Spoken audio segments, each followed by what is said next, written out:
Good morning students. આજે આપણે ફરીથી સ્ટાન્ડર્ડ 8 સેમ 1 યુનિટ 1 ક્યુ ફોર ક્વેશ્ચનના આ હોમ લર્નિંગના પીરિયડમાં મળ્યા છીએ. એક્ટિવિટી 4 જે યુનિટની સૌથી મહત્વની એક્ટિવિટી છે, ફાસ્ટ ફિંગર ફર્સ્ટ, જે હકીકતમાં તો એક ક્વિઝ કોમ્પિટિશન છે. હવે જો ક્વિઝ હોય તો એમાં કંઈક નવા શબ્દો પણ આવતા હોય, નવી જાણવાની પણ વાત હોય, તો બસ એ જ ન્યૂ વર્ડ્સ આપણે જાણીશું. જે તમામે તમામ ન્યૂ વર્ડ્સ તમને એક્ટિવિટી 4 શીખવાડવા માટે હેલ્પ કરશે. અને દરેકે દરેક વર્ડ્સ કોઈ ચિત્ર અને વાક્ય સાથે જોડાયેલો હશે, જેથી કરીને આપણને એ સરળતાથી આપણી સ્મૃતિમાં કેદ થઈ જાય અને સ્પેલિંગને ક્યારેય ભૂલવું પણ ન પડે. શરૂઆત કરીએ. ફાસ્ટ ફિંગર ફર્સ્ટ એ એક્ટિવિટીમાં નામમાં જ આવતો એક શબ્દ ફિંગર. ફિંગર તમે એ ચિત્ર જોઈ શકો છો. ફિંગર એટલે આંગળી. હવે આપણે એક વાક્યને સમજીએ. Everybody has 10 fingers. દરેક માણસને 10 આંગળીઓ હોય. થોડા આગળ વધીએ. એન્યુઅલ, આ શબ્દ પણ ક્યાંક તમે સાંભળ્યો હશે. ખાસ કરીને શાળામાં તમે એન્યુઅલ ડે એટલે કે વાર્ષિક ઉત્સવ પણ ઉજવતા હશો 26મી જાન્યુઆરીના દિવસે. એન્યુઅલ એટલે વાર્ષિક. એક વાક્યને સમજીએ. I got a prize on a annual day. મને વાર્ષિક ઉત્સવના દિવસે ઇનામ મળ્યું. એ એન્યુઅલ એટલે વાર્ષિક. Smart student. હવે આ એક્ટિવિટીની અંદર પણ એક કોન્ટેસ્ટ આવે છે, હરીફાઈ આવે છે. એનું નામ છે સ્માર્ટ સ્ટુડન્ટ ઓફ કોન્ટેસ્ટ. તો અહીંયા ફોટાને સમજીએ. સ્માર્ટ એટલે હોશિયાર. એક વાક્યને સમજીએ. Rahul is a smart boy. Rahul એક હોશિયાર છોકરો છે, ખાસ કરીને ભણવામાં. કન્ટેસ્ટ, આ શબ્દ તમારા માટે કદાચ નવો હશે. કન્ટેસ્ટ એટલે હરીફાઈ. શાળાઓમાં પણ ઘણીવાર આપણે કન્ટેસ્ટ યોજતા હોઈએ છીએ. એક વાક્યને સમજીએ. Rajesh will take part in the contest. ભવિષ્યકાળની વાત થઈ. રાજેશ વિલ ટેક પાર્ટ, ભાગ લેવાનો છે, કન્ટેસ્ટ એટલે કે હરીફાઈમાં. શાળામાં યોજાતી કોઈ હરીફાઈની અંદર રાજેશ પોતે ભાગ લેવાનો છે. એ કન્ટેસ્ટ એટલે હરીફાઈ. બસ આના જ જેવો એક સમાનાર્થી શબ્દ કોમ્પિટિશન. તમે અહીંયા જોઈ શકો છો એક પોસ્ટર, ક્વિઝ કોમ્પિટિશન, જે તમને સૌથી વાલું. કોમ્પિટિશન એટલે સ્પર્ધા. કેટલાક બાળકો કહેતા હોય કે sir, I like quiz competition.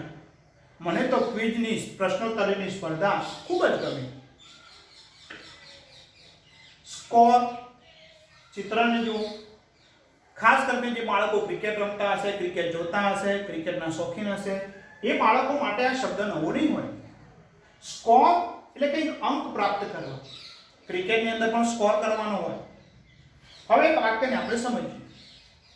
Team India will score 300 runs. મને વિશ્વાસ છે કે ટીમ ઇન્ડિયા 300 રન કરશે. આ સ્કોર એટલે અંક પ્રાપ્ત કરવા. કેટલાક વિદ્યાર્થી ઇંગ્લિશમાં પણ કહેતા હોય છે, મેં એક્ઝામમાં સારો સ્કોર કર્યો. આ સ્કોર એટલે અંક.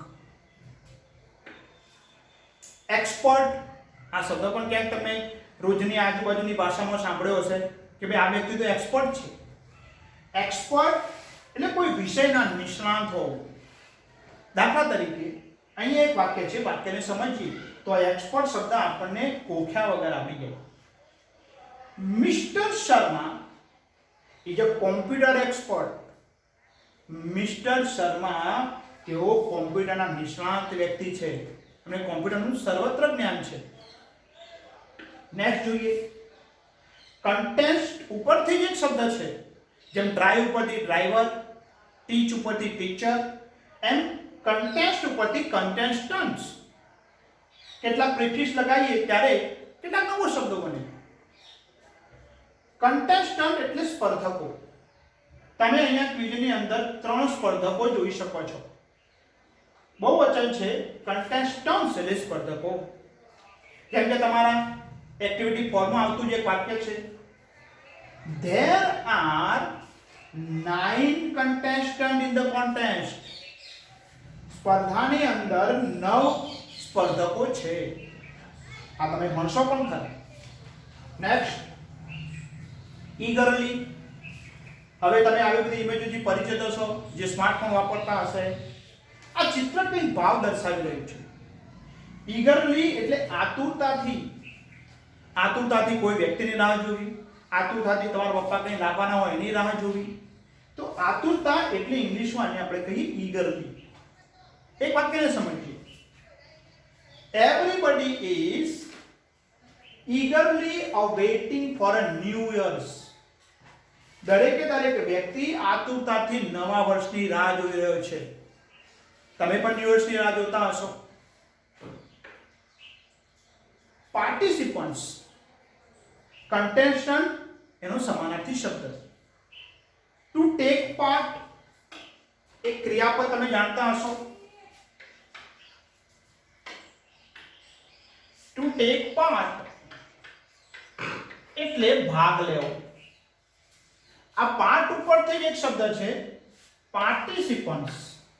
જેને ભાગ લીધો હોય એ તમામે, જેની સ્પર્ધામાં ભાગ લેવા માટે હાથ અદ્ધર કર્યો હોય, જે સ્પર્ધામાં ભાગ લેવા માટે ઉત્સુક હોય, તે તમામને પાર્ટિસિપન્ટ્સ કહેવાય. પાર્ટિસિપન્ટ્સ એટલે ભાગ લેનાર. આ ટેક પાર્ટ ઉપરથી આવેલો શબ્દ છે. એટલે આ પાર્ટ શબ્દ સમજાય, ટુ ટેક પાર્ટ એટલે ભાગ લેવો, તો પાર્ટિસિપન્ટ્સ આપણને આવડી જાય. નવો સ્પેલિંગ સમજીએ. મેક્સિમમ અને મિનિમમ. કેટલાક સ્પેલિંગ એવા હોય કે એ સ્પેલિંગનો જો તમે વિરોધી શબ્દ તૈયાર કરી દો તો તમને સ્પેલિંગ આવડી જાય, અને સાથે સાથે તમને બીજો સ્પેલિંગ પણ આવડી જાય. જેમ કે અહીંયા આપણે ચિત્ર જોઈએ, મેક્સિમમ એટલે વધારેમાં વધારે, અને મિનિમમ એટલે ઓછામાં ઓછું.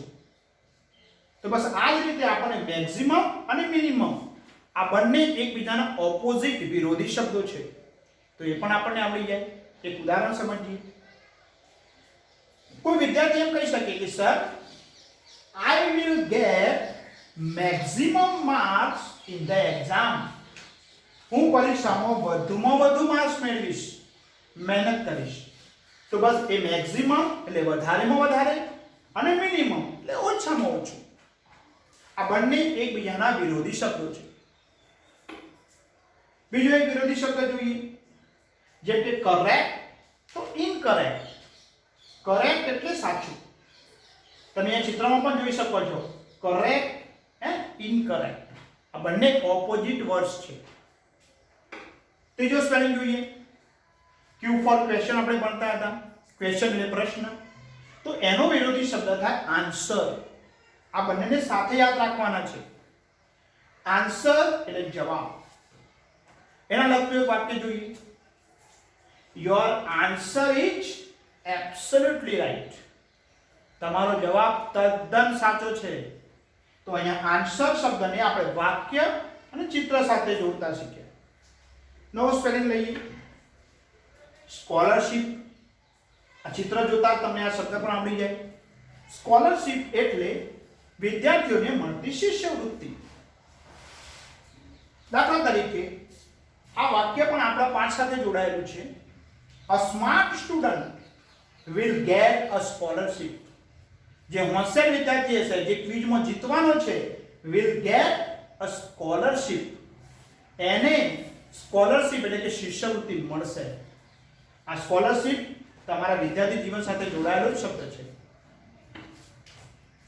એડવાઇસ એટલે સલાહ. આપણે કોઈક ના કોઈ બાબતે નિષ્ણાત વ્યક્તિઓની સલાહ કે એડવાઇસ લેતા હોઈએ છીએ, જેમ કે વકીલ હોય, ટીચર હોય, ડોક્ટર હોય. You should take doctors advice. કોઈ વ્યક્તિ બીમાર હોય તો આપણે એને કહી શકીએ કે you should take doctors advice. તમારે ડોક્ટરની સલાહ લેવી જોઈએ. Next, support. આ ચિત્રને ધ્યાનથી જુઓ. એક વ્યક્તિ બીજા વ્યક્તિને સપોર્ટ કરી રહ્યો છે, તો આ સ્પેલિંગ જ આપણને ચિત્ર સાથે આવડી જાય. સપોર્ટ એટલે ટેકો આપવો અથવા મદદ કરવી. I will support my family. કોઈ વિદ્યાર્થી એમ કહે કે સર હું સારું ભણીને I will support my family, હું મારા કુટુંબને મદદરૂપ થઈશ, મારા સમાજને, મારા દેશને.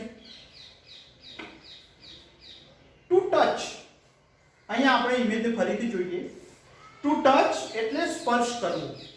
આ એક ક્રિયાપદ છે, ટુ બી નું ક્રિયાપદ. ધ અરેબિયન સી, ફરીથી આ વાક્ય પણ તમારા એક્ટિવિટી ફોર્મમાં આવશે. The Arabian sea touches Gujarat. ગુજરાતને અરબ સાગર સ્પર્શે છે, દરિયા કિનારો સ્પર્શે છે. તો અહીંયા ટચ એટલે સ્પર્શ કરવો, ક્રિયાપદ. કન્ફ્યુઝ, ચિત્રને જુઓ. સી ઇઝ કન્ફ્યુઝડ, તેણી મૂંઝાઈ ગઈ છે. કન્ફ્યુઝ એટલે મૂંઝવણ અનુભવી. આપણે ઘણાને કહેતા હોઈએ, કોઈ આપણને ઘણા બધા પ્રશ્નો પૂછી દે, કઈ એવી વાતો કહી દે કે આપણે ન જાણતા હોય, આપણે એમને શું કહીએ? ડોન્ટ કન્ફ્યુઝ મી, મને મૂંઝવશો નહીં. ધીમે ધીમે પૂછો, સમજાય તેવું પૂછો. ડોન્ટ કન્ફ્યુઝ મી. નવો શબ્દ લઈએ, ટુ ડાયલ.